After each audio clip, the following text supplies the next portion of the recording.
Allahu Akbar, Allahu Akbar.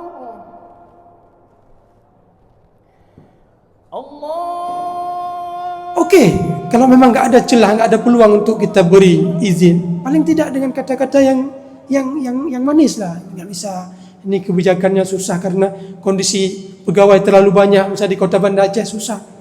Tapi jangan bersikap sombong, yang seakan-akan kekuasaan itu nggak pindah-pindah dari tangan kita. Sehingga satu ketika kita berubah posisi, dia pula yang sekarang berada di posisi. Assalamualaikum warahmatullahi wabarakatuh. Alhamdulillah rabbil alamin. Wal 'aqibatu lil muttaqin. Wala 'udwana illa 'alal zalimin. Asyhadu an la ilaha illallah wahdahu la syarika lah. وأشهد أن محمدًا عبده ورسوله وصفيه من خلقه وحبيبه نشهد أنه قد بلغ الرسالة وأدى الأمانة ونصح للأمة وجاهد في الله حق جهاده حتى أتاه اليقين وتركنا على المحجة البيضاء ليلها كنهارها لا يزيغ عنها إلا هالك اللهم اجمعنا به كما آمنا به ولم نره وارزقنا حوضه واسقنا من يده الشريفة شربة لا نظمأ بعدها أبدا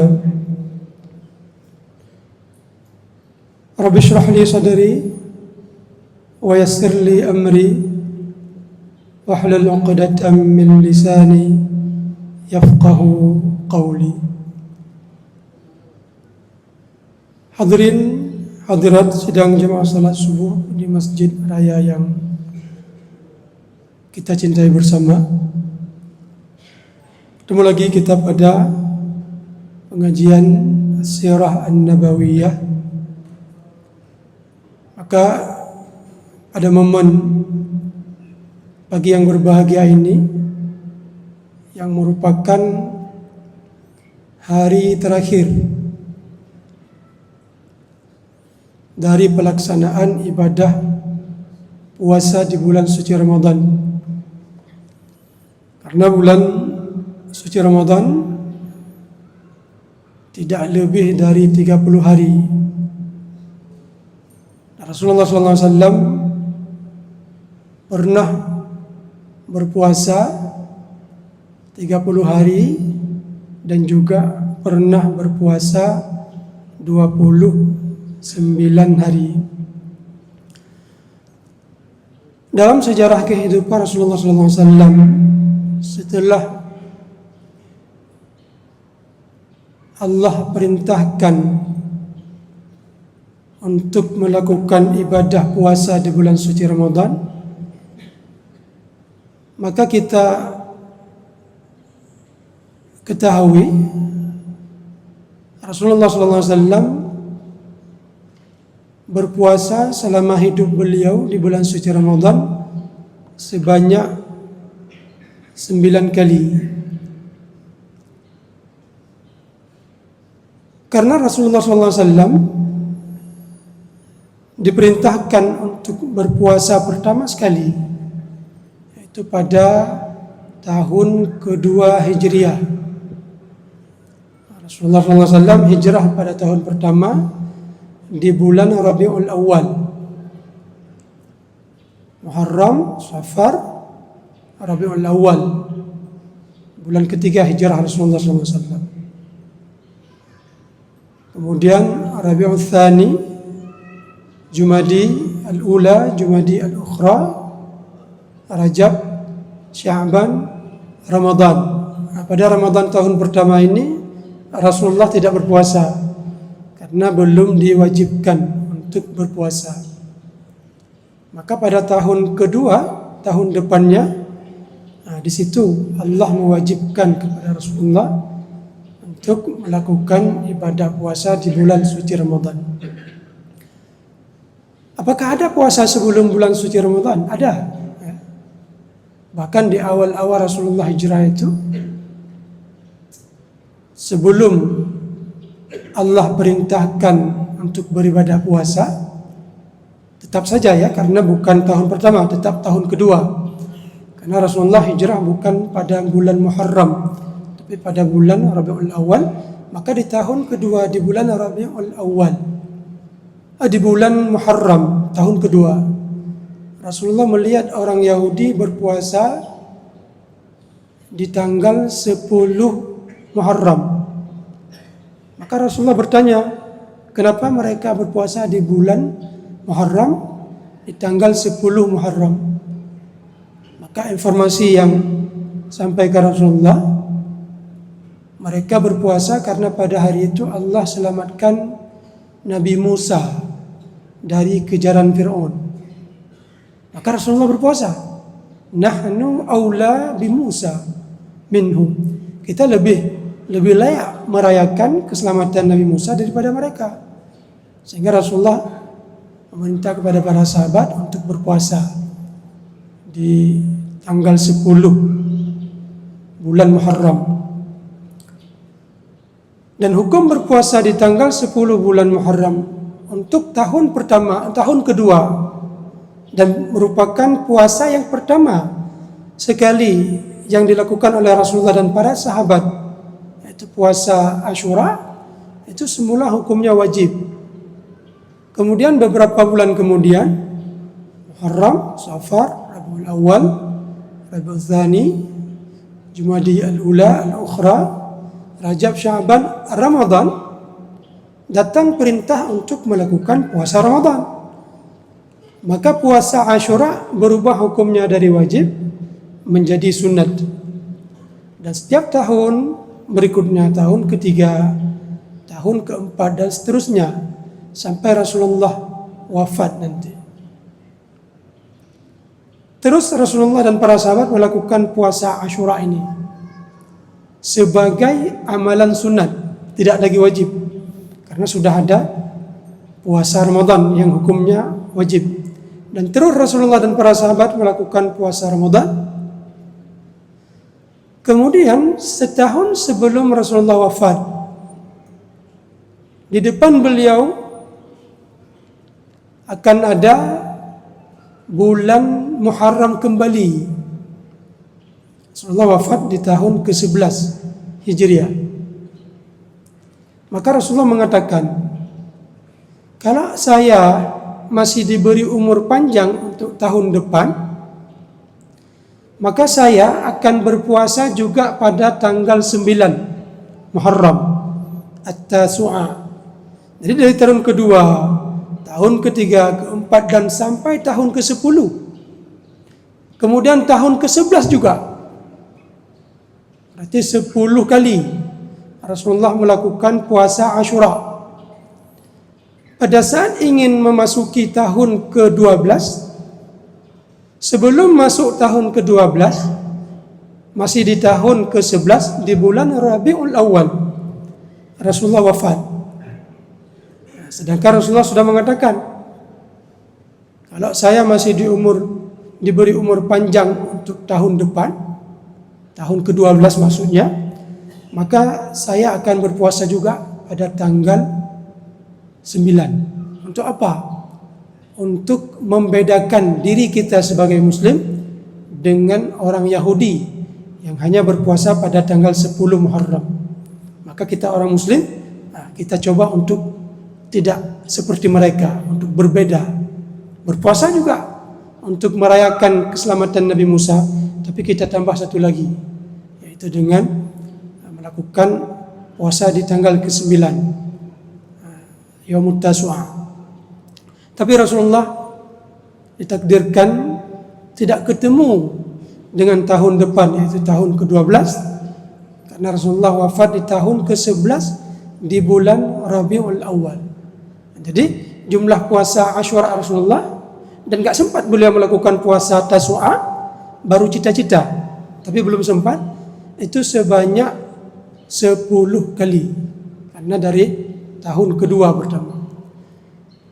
Kalau puasa Ramadan yang merupakan amalan wajib dari ibadah puasa, yang sebelumnya ibadah puasa yang wajib adalah puasa Asyura. Sekarang sudah ada Ramadan, dan Ramadan Allah wajibkan di tahun kedua juga.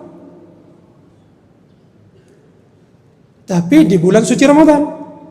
Kalau Asyura di bulan pertama Muharram. Di tahun kedua, sama-sama di tahun kedua. Maka berapa jumlah puasa Rasulullah SAW?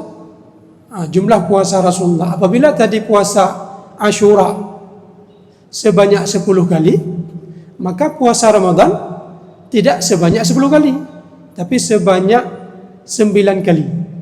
Bagaimana? Kok bisa berbeda?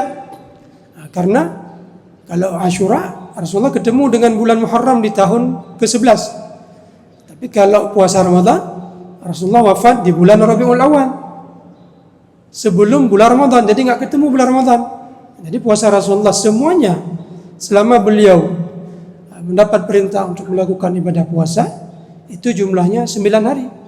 Coba kita hitung tahun kedua, kita hitung dari tahun kedua. Dan kedua di bulan suci Ramadan itu puasa pertama Rasulullah. Kemudian tahun ketiga, tahun keempat, tahun kelima, tahun keenam, tahun ke-7, tahun ke-8, tahun ke-9, tahun ke-10, tahun ke-10 ini. Tahun ke-11 yang wafat Rasulullah, ini enggak sempat beliau lakukan puasa. Kenapa? Karena beliau wafat di bulan Rabiul Awal. Masih beberapa bulan lagi akan datang bulan Ramadan, Rabiul Awal, Rabiul Tsani, Jumadil Ula, Al-Ukhra, Rajab, Sya'ban, Ramadan. Masih 7 bulan lagi ketemu dengan bulan Ramadan. Jadi Rasulullah tidak ketemu dengan bulan suci Ramadan di tahun ke-11 karena beliau sudah duluan wafat di bulan Rabiul Awal. Maka jumlah puasa Rasulullah semuanya selama beliau mendapat perintah melakukan ibadah puasa di bulan suci Ramadan sebanyak 9 kali. Dan dari 9 kali itu ada hari-hari yang jumlahnya 30 hari, ada hari-hari yang jumlahnya 29 hari. Dan kita hari ini sesuai dengan keputusan tadi malam merupakan hari ke-30, hari terakhir pada saat kewajiban kita melakukan ibadah suci Ramadan. Dan nanti malam tidak ada kemungkinan lagi, sudah pasti. Nanti malam pertama bulan Syawal, nggak ada ru'yah hilal lagi. Karena kenapa? Nggak mungkin akan terjadi puasa bulan suci Ramadan 31 hari, nggak mungkin. Dan ini sesuai dengan yang dipraktikkan oleh Rasulullah SAW. Hadirin Allah, pada pertemuan yang lalu kita sedikit banyak menceritakan tentang satu kejadian penting yang terjadi di 10 terakhir bulan suci Ramadan. Dan ini adalah hari terakhir dari 10 terakhir. Pada pertemuan yang lalu sekitar malam ke berapa? 24 ya, 23 begitu.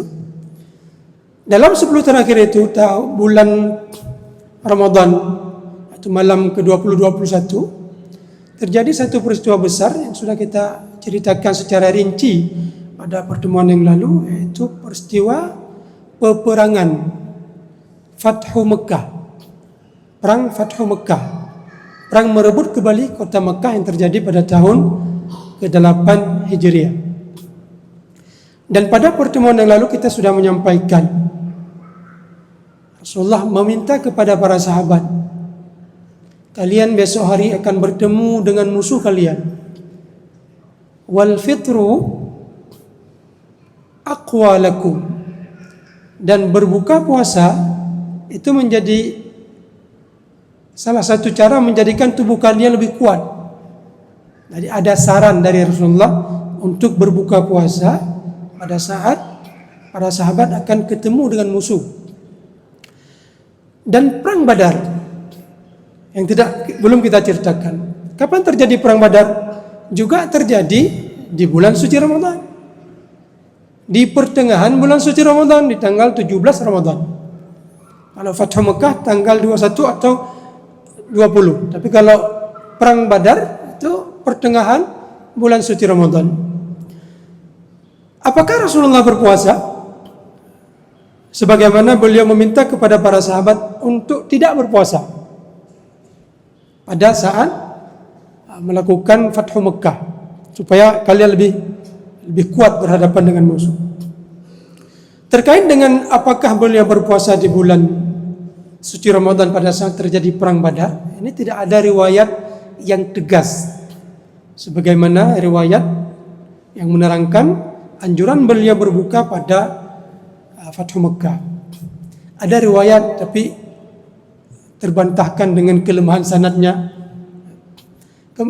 Maka para fuqaha bisa mereka katakan begini, ala ra'yir rajih, pendapat yang kemungkinan kuat, Rasulullah juga berbuka pada perang Badar.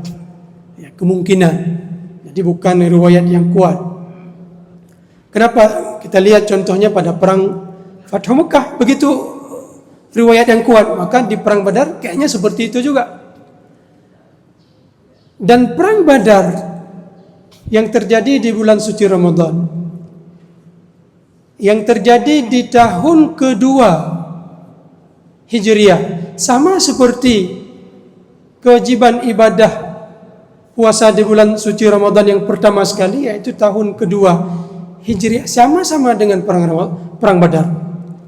Maka di tahun kedua ini, tepatnya seperti bulan ini, bulan suci Ramadan, Allah mewajibkan beberapa rutinitas yang terjadi dalam agama kita, agama Islam. Yang pertama adalah puasa Ramadan, yang pertama sekali. Yang kedua adalah Allah perintahkan jihad, untuk yang pertama sekali. Kemudian yang ketiga adalah Allah perintahkan kewajiban membayar zakat. Jadi membayar zakat sudah ada perintahnya sebelum Rasulullah hijrah, tapi tidak dalam bentuk yang tegas, mirip seperti sedekah. Makanya banyak ayat, ada jumlah ayat yang Allah selalu menyebutkan aqimus shalah wa atuz zakah. Dalam satu ayat Allah gandingkan perintah salat dengan perintah puasa. Itu dalam Al-Quran ada sebanyak 82 ayat, digandingkan puasa dengan zakat, puasa dengan zakat di banyak ayat, sampai 82 ayat, sekitar 80-an ayat. Dan ada di antara ayat-ayat itu yang Allah turunkan pada fase Mekah. Berarti dipahami bahwa perintah zakat ini sudah ada juga sebelum Rasulullah hijrah, tapi tidak disebutkan berapa jumlah yang harus dikeluarkan sampai ketika Rasulullah hijrah dan pada tahun kedua di bulan suci Ramadan. Di sini Allah perintahkan membayar zakat secara lebih rinci, termasuk zakatul fitri. Zakatul fitri yang hari ini kita masih punya kesempatan untuk kita bayar zakat fitrah. Apabila ada seseorang yang hari ini melangsungkan pernikahan dengan seorang perempuan hari ini, maka sudah punya kewajiban bagi sang suami mengeluarkan zakat untuk istrinya sebagai tanggungannya. Tapi kalau dia menikah nanti malam setelah maghrib dia menikah, itu tidak ada kewajiban untuk dia keluarkan zakat untuk istrinya. Demikian juga kalau ada bayi yang lahir hari ini, maka sudah punya kewajiban bagi ayahnya untuk mengeluarkan zakat untuk si anak yang baru lahir ini. Dan perintah zakat fitrah ini itu ada pada bulan Ramadan tahun keberapa? Sama dengan tahun diwajibnya puasa Ramadan, yaitu tahun kedua Hijriah. Kemudian rutinitas yang lain, Idul Fitri, kewajiban merayakan Lebaran, hari raya, itu juga Allah perintahkan di bulan suci Ramadan, karena sebentar lagi akan ketemu dengan bulan Syawal. Maka hari raya pertama yang dirayakan oleh orang Islam dan Rasulullah SAW adalah hari raya pada tahun kedua Hijriah. Di situ Rasulullah melakukan puasa Ramadan, di situ Rasulullah memenangkan perang Badar, di situ Rasulullah mengeluarkan zakat fitrah, dan di situ Rasulullah di tahun itu juga merayakan untuk pertama sekali perayaan ibadah Idul Fitri yang insya Allah kita besok akan merayakannya bersama-sama. Hadirin Allah, ada sesuatu yang mungkin bisa kita ceritakan terkait dengan kisah yang terpotong pada pertemuan yang lalu pada saat kita menceritakan tentang Fathu Mekah. Mungkin ada hal yang bisa kita pelajari, apalagi besok kita akan ketemu dengan Idul Fitri yang di situ kita dituntut untuk memberi maaf sesama kita, meminta maaf sesama kita, silaturahmi, bermuka ramah, tidak bermuka masam, tidak sombong dan sebagainya. Maka ada satu kisah yang terjadi antara Rasulullah SAW dengan seorang sahabat yang bernama Uthman bin Talha. Uthman bin Talha sampai hari ini keturunan dari beliau itu memegang kunci Ka'bah. Suatu ketika di masa Rasulullah SAW masih berada di Mekah, masih dalam susah-susahnya kondisi Rasulullah, masih kalau salat dicekik, ditaruh bangkai di atas pundak beliau, dipukuli dan sebagainya, dilecehkan. Masih dalam kondisi seperti itu. Masih dalam kondisi seperti itu, cenderung orang melihat kita dengan pandangan remeh. Termasuk Rasulullah SAW pernah berhadapan dengan kondisi seperti itu, dan pernah diperlakukan dengan perlakuan diremehkan oleh siapa? Oleh sahabat yang mulia ini, yang pada saat itu masih dalam kondisi kafir, namanya Uthman bin Talha, yang beliau memegang kunci Ka'bah. Bagaimana ceritanya? Rasulullah suatu ketika ingin masuk ke dalam Ka'bah, tapi dihalangi oleh yang pegang kunci ini. Kamu Muhammad jangan masuk, tak boleh masuk kamu. Kita berbeda aliran, berbeda agama. Apa kata Rasulullah SAW kepada Uthman bin Talha? Ya Uthman, barangkali miftahul Ka'bah, kunci Ka'bah yang sekarang berada di tanganmu ini, satu ketika akan Allah jadikan berada di tangan saya, kata Rasulullah. Yang sekarang engkau menghalangi saya untuk masuk Ka'bah. Barangkali kunci yang engkau pegang ini satu ketika nanti akan berada di tangan saya, dan saya serahkan kepada siapa yang saya sukai. Ternyata setelah perjanjian Hudaybiyah dan Nabi setelah hijrah, perjanjian Hudaybiyah terjadi pada tahun ke-6. Tahun ke-7 beliau bersama 3 orang, Khalid bin Walid, Amr bin As, Uthman bin Talha, datang ke Madinah Al-Munawwarah mengatakan diri mereka memeluk Islam. Kemudian 2 tahun kemudian, tahun ke-8, datang Rasulullah dan para sahabat menuju ke Mekah. Dan salah satu yang diperoleh oleh Rasulullah SAW ketika beliau masuk ke Mekah, beliau bertanya, mana Uthman bin Talha? Coba kirim utusan ke Uthman bin Talha, minta kunci Ka'bah, saya akan buka Ka'bah. Maka para sahabat mengirim utusan untuk berjumpa dengan Uthman bin Talha, yang akhirnya kunci itu diserahkan kepada siapa? Kepada Rasulullah SAW. Terbukti apa yang Rasulullah pernah sampaikan dulu ketika Rasulullah dalam kondisi lemah sekali, beliau dalam kondisi terhina, dalam kondisi dilecehkan, menyedihkan, yang melecehkan Uthman bin Talha. Kemudian Rasulullah memegang kunci itu dan mengatakan kepada Uthman, ya, ingatkah engkau dulu kunci ini saya katakan satu ketika akan berada di tangan saya?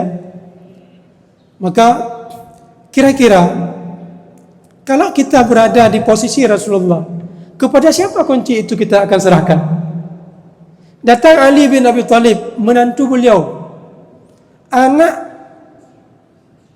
menantu dari anak perempuan beliau yang paling beliau cintai, Fatimah.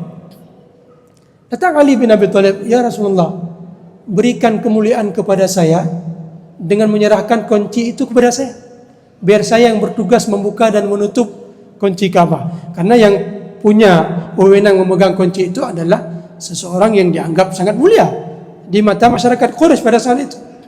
Kemudian datang Abbas, ya Rasulullah, paman beliau, serahkan kepada saya Rasulullah. Kira-kira kalau kita berada di posisi Rasulullah SAW, mungkin kesalah satu di antara kedua mereka akan kita serahkan ke menantu kita, kalau kita punya anak, ke anak kita, ke paman kita, orang-orang terdekat kita. Tapi Rasulullah SAW memanggil Utsman bin Talha kembali.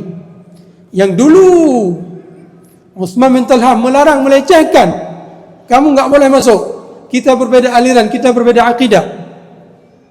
Sekarang kunci itu sudah berada di tangan Rasulullah SAW. Apa yang dilakukan oleh Rasulullah? Ya Utsman, kemari, ambil kembali kunci ini. Rasulullah memerintahkan untuk diserahkan kembali kunci itu ke tangan siapa? Ke tangan Utsman bin Talha. Khudhuha khalidatan talidatan. Ambil kunci ini seterusnya sampai hari kiamat. Gak ada orang yang merebut kunci dari tanganmu ini kecuali dia orang zalim. Dan terbukti sampai sekarang. Kunci itu walaupun Utsman bin Talha sudah meninggal dunia, walaupun keturunan dari Utsman bin Talha terputus, beliau akhirnya enggak punya keturunan lagi, kunci itu tetap berada ke tangan sepupu beliau, tangan keturunan beliau, keturunan ayah beliau, keturunan kakek beliau. Sampai kapan? Sampai hari ini. Sampai hari ini kunci itu Raja Arab Saudi, Raja Salman, semua raja yang ada di Arab itu, setiap mereka ingin masuk ke Ka'bah, ingin dibuka Ka'bah, mereka panggil keluarga ini, tolong buka, saya ingin masuk. Nggak bisa direbut, yang mana kunci, sini saya buka. Sampai hari ini. Dan ini bukti dari mukjizat Nabi kita SAW yang dulu di masa dalam kondisi lemah-lemahnya beliau. Ya Utsman, barangkali suatu ketika kunci ini akan berada di tangan saya. Terbukti mukjizat Rasulullah SAW. Bukan berarti Rasulullah mengetahui yang gaib, tapi ini salah satu bukti bahwa Rasulullah ketika wama yantiqu anil hawa, ketika beliau ngomong bukan ngomong emosional. Awas ya, satu ketika nanti kunci ini saya rebut, awas ya. Tidak.